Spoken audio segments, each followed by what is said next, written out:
Hi, back in Milano where it all started, and this is probably the final post, so quickly wrapping up really.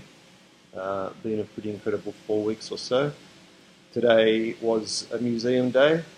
It's a big castle and park, about half an hour, 45 minutes walk from here, that's got a lot of history, Michelangelo, Da Vinci, and also a really big section of antique and old musical instruments going from about 1400 maybe right through to halfway through last century, which was pretty fascinating, and I took a lot of photos of that. Um, so a little bit more to do, mainly museum stuff and mainly theatre stuff, just getting sounds, all that kind of thing.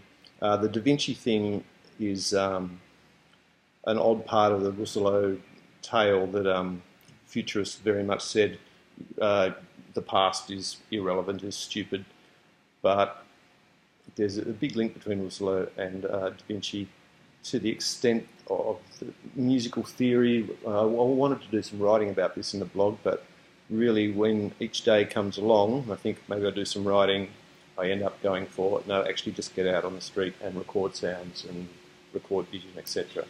It would have been nice to do a little bit more research, etc., but you can write anytime, I suppose, anywhere in the world where, whilst I'm here, I've got to capture what's about. Lots of big sounds out the window at the moment. There's a huge market every 2 or 3 days here that takes up 3 or 4 blocks, and they're just cleaning up now, so that's the background noise.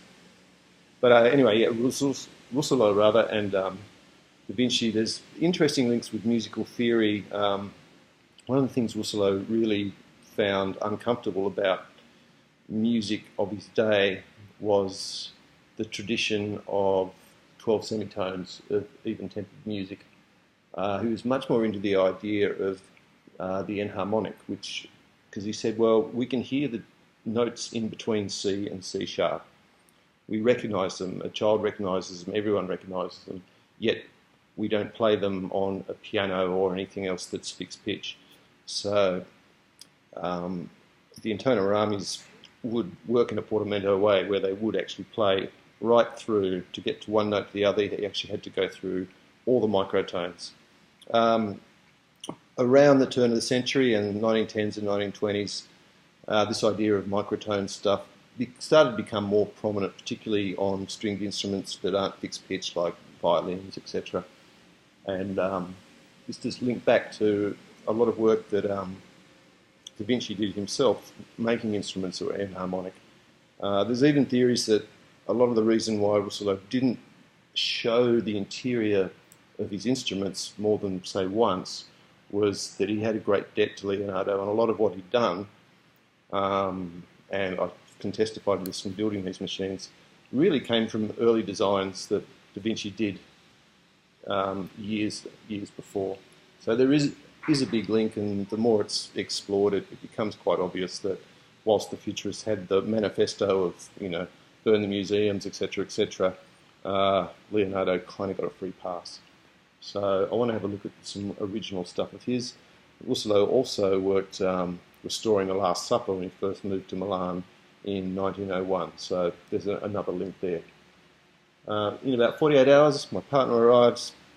I'm going to put the camera away. I'm going to put the sound recorder away, and we're heading off to have a little bit of a look at Italy just for fun.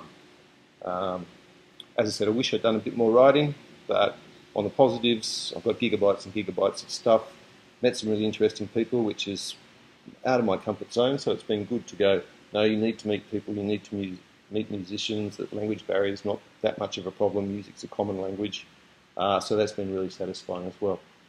But I guess the hard work starts now, and that is to turn all this source material into something that doesn't bore everyone to death, I suppose. Okay, thank you very much, everyone that's listened, and in a few months, we'll have a movie. Cheers.